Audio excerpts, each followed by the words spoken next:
Klinikada yeni doğum şöbəsi öz rahat palataları, doğuş zalı, yeni doğulmuşlar otağı və qayğıkeş personalı ilə hamilə xanımların yolunu gözləyir. Analar və körpələr həyatının ən xoşbəxt anını burada yaşayır. Doğuş və keysəriyyə əməliyyatı peşəkar mama ginekoloqlar, reanimatoloqlar tərəfindən aparılır. Əziz hamilələr, körpənizin sağlam olmasını, doğuşunuzun əziyyətsiz, travmasız keçməyini istəyirsinizsə, layiq olduğunuz yeri Vital Doğum Evini seçin.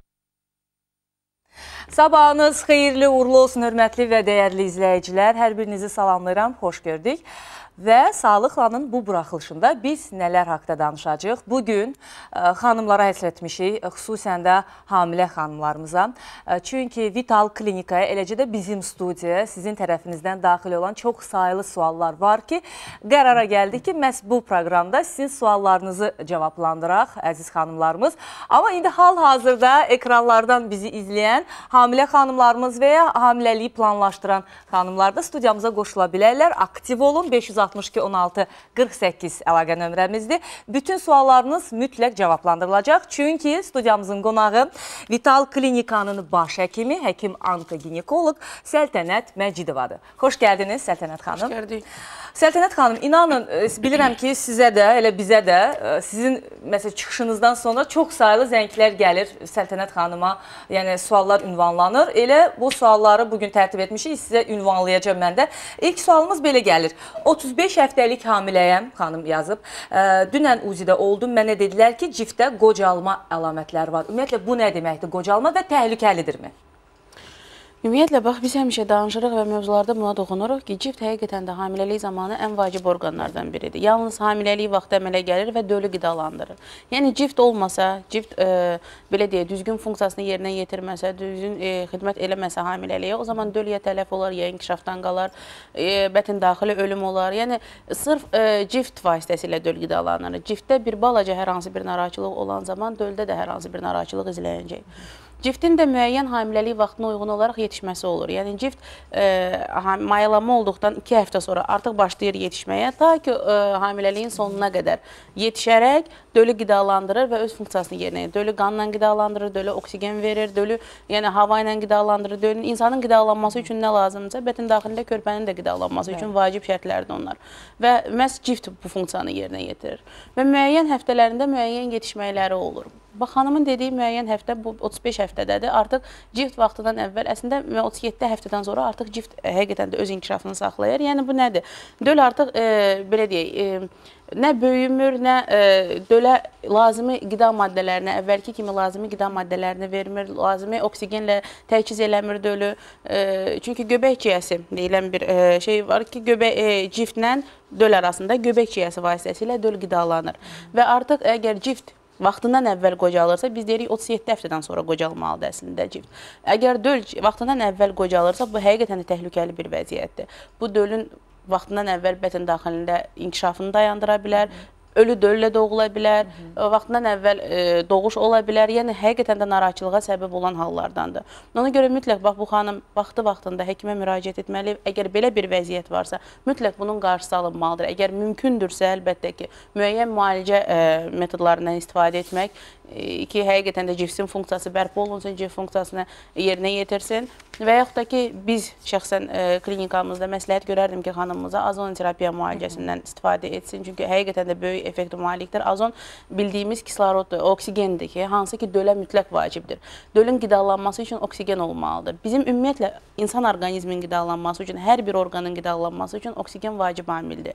Əgər bizim hər hansı böyrəkdə, ağciyərdə, ürəkdə, hər hansı bir orqanımızda oksigen çatmazsa orqanımıza, onda həmin orqanda çürümə baş verə bilər. Yəni, həmin orqan qidalanmaz. O ki, qaldı dölün orqanizmi. Yəni, bu bir canlı bir orqanizmdir. Və bu orqanizmin qidalanması üçün mütləq oksigen mühiti vacibdir.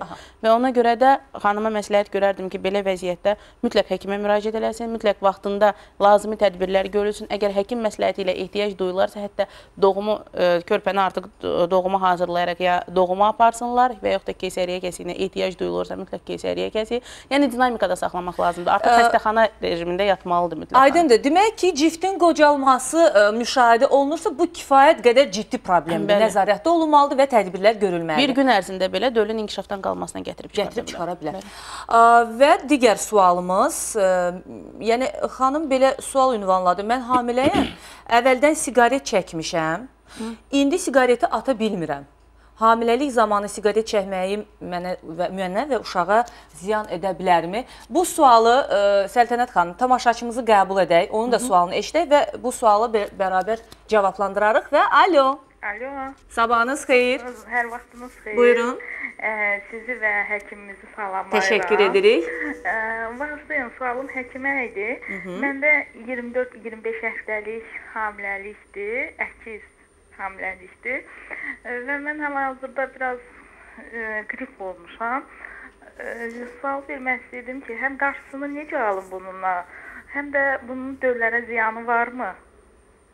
Və gələcəkdə sistemik qaz virusun artma ehtimalı varmı? Yox idi yoxlatdırdığımda o virus. Aydındır. Çox sağ olun. Sualınız yoxsa cavablandıraq. Təşəkkür edirik. Xeyirli olsun, inşallah sağ-salamat başa çatsın xanımın hamiləliyi. Söylədi, ikiz hamiləliyidir. Demək, xanımda həqiqətən qrip virusu ağır viruslardan biridir. Hansı ki, dölə mənfi təsirini göstərə bilər. Ona görə mümkün qədər hamilələrə ilk növbədə məsləhət görərdim ki, bu qrip virusu, ümumiyyətlə bu epidemiyadan çalışsınlar, uzaq dursunlar. Yəni, qrip virusu olan, ya virus olan bir mühitdən uzaq dursunlar, o insanlarla kontaktdan uzaq dursunlar. Çünki həqiqətən də qrip virusu dölə, belə deyək, bəzi viruslara baxdıqda daha çox ziyan yetirən viruslardandır. Bəzən xanımlar fikirləşir ki, 12 həftəm olub da artıq döl yetişibdir, döl formalaşıbdır. Bəlkə 12 həftədən sonra olan viruslar narahatçılıq verməyəcək və yaxud da ki, tək qrip virusu olmasın, digər bir xəstəliklər olsun ki, hansı ki, bəlkə 12 həftədən sonra narahatçılıq verməz. Yox, bu belə deyil. Həqiqətən də, bax, qrip virusu özü dölyanı mayını bulandıra bilər. Dölyanı mayının bulanmağı özü artıq döldə narahatçılığa gətirib çıxarda bilər.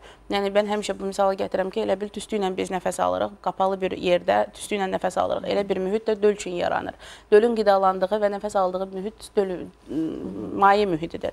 Və əgər o maye bulanırsa, narahatçılıq varsa, demək, həqiqətən də döldə də narahatçılıq olacaq, döldə də oksigen çatışmamazlığı olacaq, döldə də gipoksiya olacaq, narahatçılıq olacaq. Ona görə xanımlar mütləq qripdən qorunsunlar hamiləlik vaxtı. Əgər qrip virusuna yoluxublarsa, birinci növbədə immuniteti qalxızmaq vacibdir. Mütləq immuniteti qalxızmaq lazımdır ki, virusun öhdəsindən gəlmə, orqanizm virusun öhdəsindən gələ bilsin. İkinci, əgər hər hansı bir dərman preparatlarından istifadə edirlərsə, gündəlik həyatımızda istifadə etdiyimiz dərman preparatları hamiləlik vaxtı çox əks göstəriş ola bilər.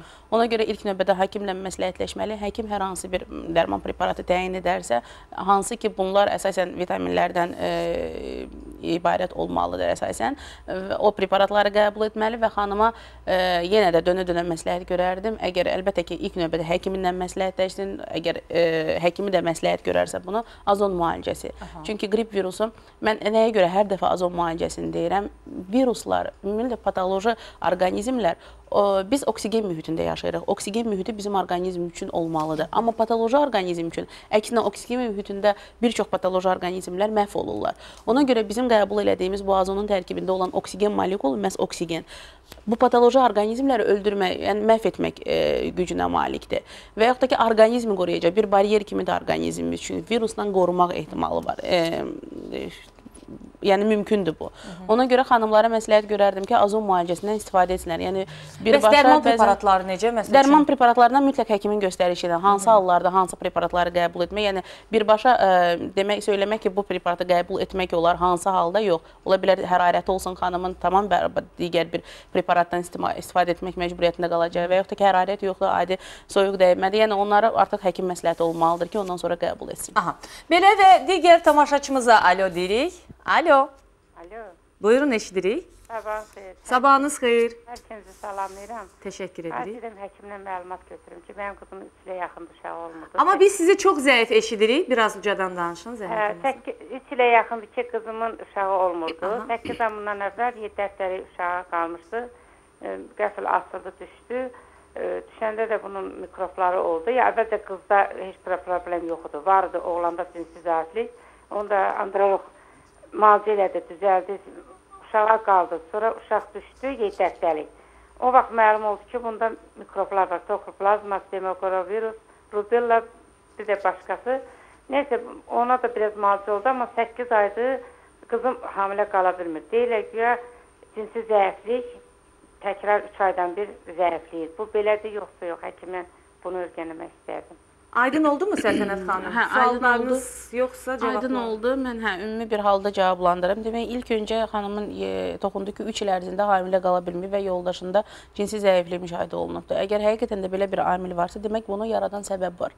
Və əgər bu təkrar olunubdursa müəyyən vaxtdan sonra, demək o səbəb aradan götürülməyibdir. Məhz bu səbəbi yaradan faktor nədirsə, o faktor tapılmalıdır. Əgər bu infeksiya fonundadırsa, hər hansı bir cinsi infeksiya və yaxud da ki, hər hansı bir infeksiya fonunda yaranıbdırsa, demək bu paralel olaraq xanımda da olan bir narahatçılıqdır. Ona görə xanımda düşük olmağının səbəbi çox güman ki, məhz bu infeksiya ilə əlaqədar ola bilər.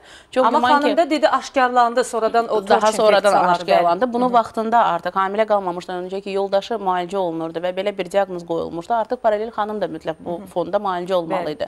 Və paralel alınan müalicə orqanizm artıq təmizləndikdən sonra hamilə qaldıqda bu infeksiyalar dölə mənfi təsirini göstərməyəcək. Çox güman ki, belə bir infeksiya qalıbdır və müəyyən vaxtdan sonra bu müalicələrini alıbdır. İndi də nə dərəcədə hansı səmtə gedibdir. Əgər yoldaşında təkrar olunan yenə belə bir problem varsa, demək həqiqətən də səbəb aşkarlanmayıb. Tam səbəb aşkarlanmayıb. Mütləq səbəb aşkarlamalıdırlar. Hansı fonda müalicə getməlidir, o müalicəni düzgün aparmalıdır. Amma paralel.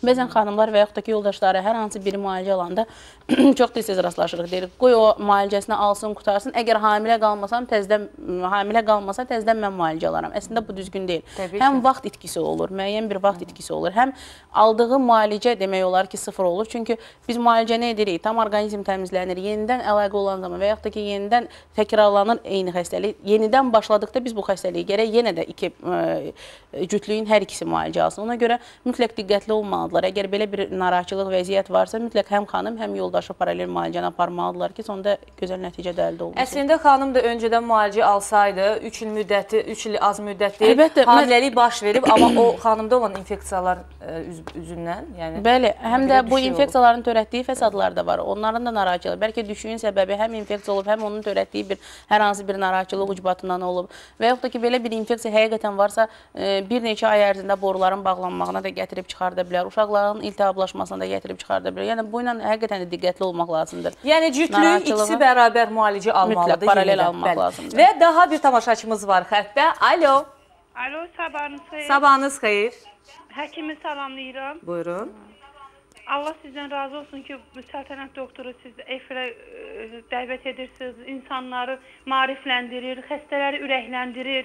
Çox təşəkkür edirəm sizə. Nə gözəl. Biz də sizə təşəkkür edirik ki, bizi izləyirsiniz, vaxt ayırırsınız və ən əsası o ki, deyirsiniz, maariflənmək istəyirsiniz. Bəli, çox sağ olun.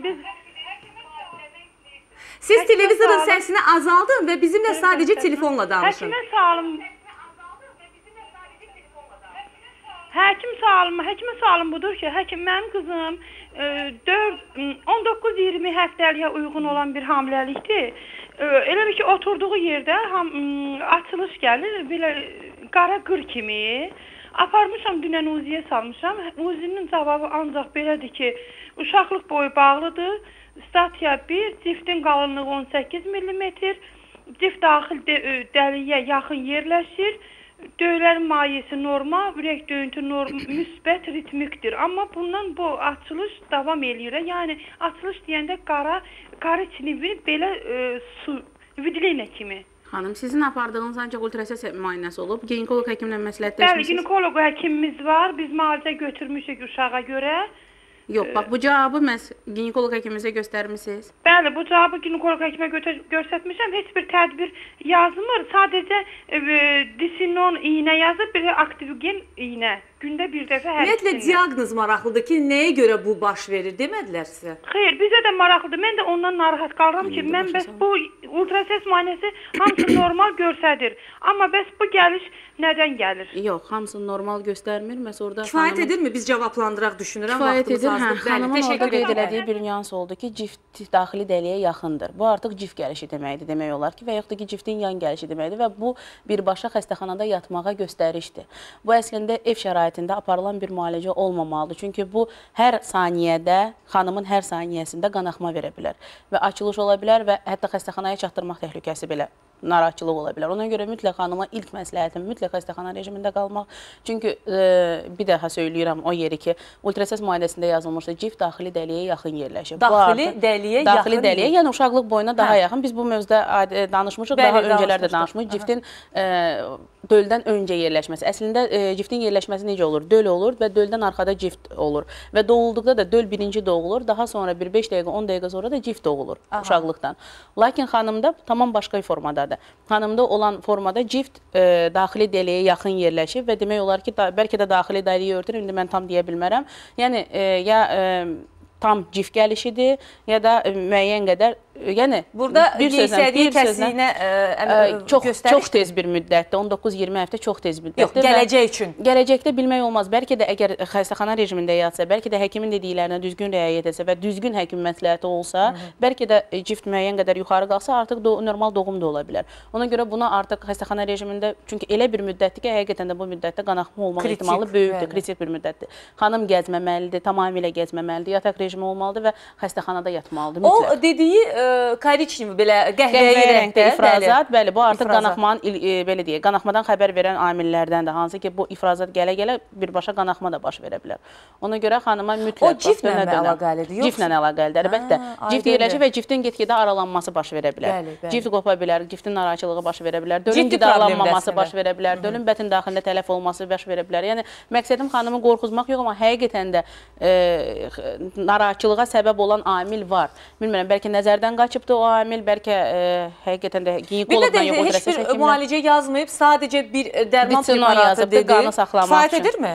Vallahi əslində kifayət edir, etmir, ona həkimi daha düzgün deyərdi, amma yəni yenə deyim ki, o nüans ki, hansı ki, həqiqətən də təhlükə var, o nüansa çox güman ki, toxunulmayıbdır. Yəni nəzərdən qaçıb bəlkə də. Aydındır.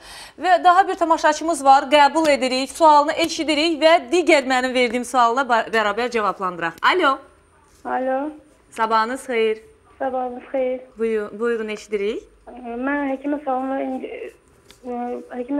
mən 6 ayda evladım olub, avqustun 24-də. Ancaq yerində aybaşı ola bilmirəm. O nəyə görə mənimlə əlaqədə ola bilər? Mən o bir uşaqlarda olmuşam, ancaq bunda ola bilmirəm. Uşağı qidalandırmanı südlə qidalandırırsınız? Təbii qidalandırma. Bəli, ana südlə qidalandırıram, bəli. Aydındır, təşəkkür edirik. Hamiləlik doğum baş veribdir və zahil bu müddətdə xanımda ola bilər belə bir vəziyyət olsun. Çünki xanım təbii qidalandırma ilə, təbii qidalandırmada olanda körpə belə hallar baş verə bilər. Ola bilər 1 il ərzində, ola bilər 6 ay ərzində, ola bilər 8 ay ərzində menstrual sikl pozğunluğu və yaxud da ki, tamamilə olmaması bu normal haldır. Sadəcə əgər həqiqətən də bu müddət uzanarsa və yaxud da ki, ümumiyyətlə doğumdan 6 ay sonra mütləq profilaktik ultrasəs müayinəsindən keçmək və ginekoloqla məsləhətləşmək vacibdir. Çünki hər hansı bir narahatçılığın olub-olmamasını istisna etmək məqsədi ilə. Amma yenə də normal vəziyyətdə, süd verən vaxtında, təbii qidalanmada menstrual siklin olmaması bu normal hal sayılır. Normaldır. Bu normal hal sayılır. Amma 6 ay müddət bu çox uzun deyil ki, yoxsa təbii qidalandırma ilə, yəni hələ də təbii qidalandırma varsa, 1 il ərzində bu olmaya bilər menstrual sikl. 1 il ərzində amma yenə də bunu başlı-başına buraxmamaq, bəlkə hər hansı bir səbəb ola bilər, bəlkə paralel olaraq hər hansı bir narahatçılıq ola bilər. 6 ay tamam olubsa, mütləq ultrasəs müayinəsinə həkim ginekoloqla keçmək məsləhətdir. Və mənim verdiyim sizə sual, bu siqaretlə bağlı, əslində nə dərəcədə doğrudur, bilmirəm, bizim xanımlarımız əslində belə zərərli vərdişlərdən çoxu uzaqdır, amma demək ki, aralarında yox, olur Vəfa xanım, həqiqətən də olur və əfsuslar olsun ki, son zamanlar daha çox rast gəlirəm belə hallara və nəyə görəsə, məhz hamiləliyin sonlarına bəzən də hətta elə bir pasiyentim olubdur ki, məhz 39 həftəni gizlədibdir, yəni söyləməyib bunu. Sonuncu axırdıq həftələrdə məlum olubdur ki, həqiqətən də xanım siqaret çəkir, həqiqətən də xanım da bu zərərli vərdişlərdən istifadə edir. Çox qorxulu haldır, həqiqətən qorxulu haldır. Çünki siqaret və alkoqol bu özü dölə çox mənfi təsir eləyir. Dölün inkişafdan qalmağı, döldə eybəcərliyi, döldə əqli zəifliyi, hər hansı bir narahatçılıq, yəni birbaşa patologiyaların olmasına əlaqəli bir faktordur. Və o ki, qaldı siqaretə, siqaretin tərkibində özündə 4000-ə qədər kimyəvi tərkib, yəni zərərli maddələr var. Və bu kimyəvi tərkib siqaret özü tərkibində olan dəm qazı var və nikotin var. Bu çox asanlıqla Bax, bayaq dediyi cif vasitəsilə, göbək ciyasi vasitəsilə dölə keçir. Yəni, çox asanlıqla dölün qanına keçir. Birinci növbədə bu dəm qazı nikozin özü damarları daraldır. Damarları daraldır, hansı ki, dölü qidalandıran damarlardır və bu damarlar daralanda bu damarlar vasitəsilə döl qanı alır və oksigeni alır. Demək, oksigenin keçməsi də dölə zəifləyəcək. Digər bir yandan siqaretin tüstüsünün tərkibində olan karbon qazı keçir dölə, hansı ki, göbək ciyasi ilə uşaqda olan karbon qazını geri almalıyıq biz. Biz nəinki artıq dölə az oksigeni veririk, həm də karbon qazını vermiş oluruq, həm də daha az miqdarda oksigen keçmiş olur. Yəni, siqaret kimi ikinci zərərsiz, belə deyək, zərərli maddə dölə təsir edən yoxdur. Ona görə xanımlar mümkün qədər çalışıb uzaq olmalıdırlar. Bəzən xanımlarda belə bir fikir yaranır. Bayaq da söylədim, viruslara oxşar bir vəziyyət ki, 12 həftəsinə kimi mən atdım, artıq dözə bilmirəm, 12 həftəsindən başlayayım, çünki 12 həftəsində artıq qurulubdur. Yox, bu mütləq orqanizmi, dölün inkişafını geri saxlayacaqdır. Mütləq, bəlkə də gözdən görünməyən bir hər hansı bir narahatçılıq ola bilər, amma doğulduqdan sonra fəsadını verəcəkdir. Və yaxud da ki, döl vaxtından əvvəl doğuşlara gətirib çıxardacaqdır. Vaxtından erkən doğulan uşaqlar mütləq aparata qoşulacaq, hər hansı bir aparatda olacaq, xüsusi aparatlarda olacaqdır, süni tənəffüs verilə bilər. Bəlkə bir 3-4 günə döl özünə gələcək, amma hər hansı bir fəsadını, ya astma olacaq onlarda, ya bronxlarında hər hansı bir narahatçılıq olacaq, ya ağciyərlərində narahatçılıq, yəni müəyyən bir fəsadını törətmiş olacaq. Ciftin vaxtından əvvəl qocalması deyilik, məhz bu yüzdən birinci ola bilər. Həqiqətən də bax, bu xanımları biz doğum və yaxud da keysəriyyə edəndə doğum zamanı, keysəriyyə zamanı fəsadlarını görürük, ciftin nə vəziyyətdə olduğunu görmüş oluruq.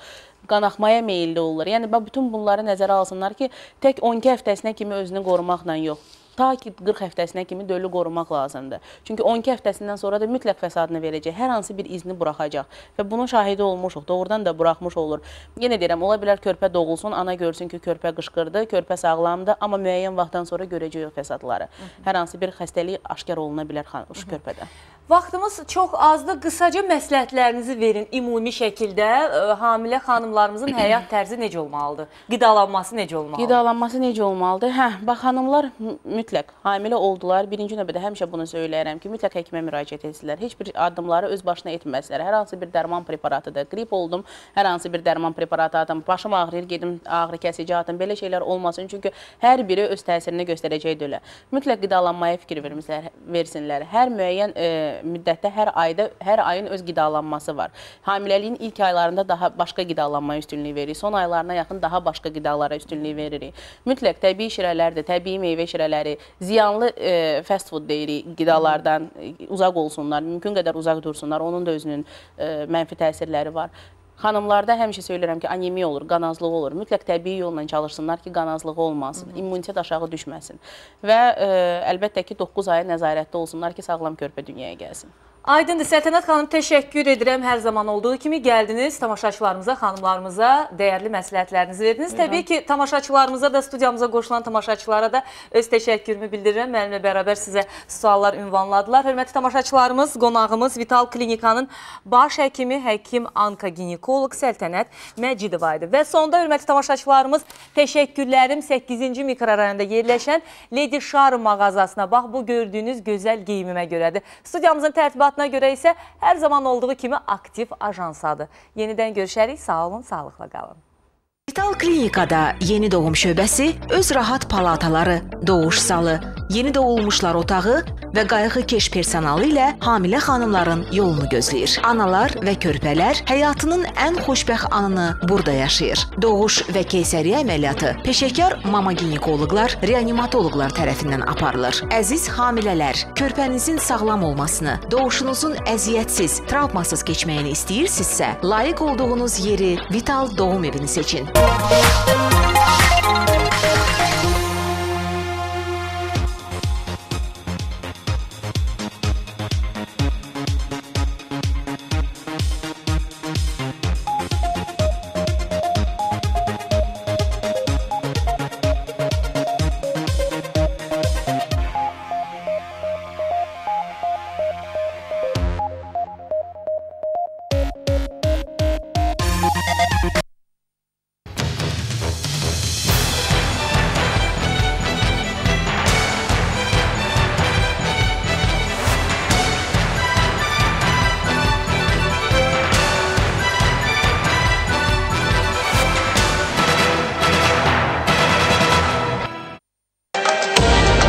Hadisələr indi.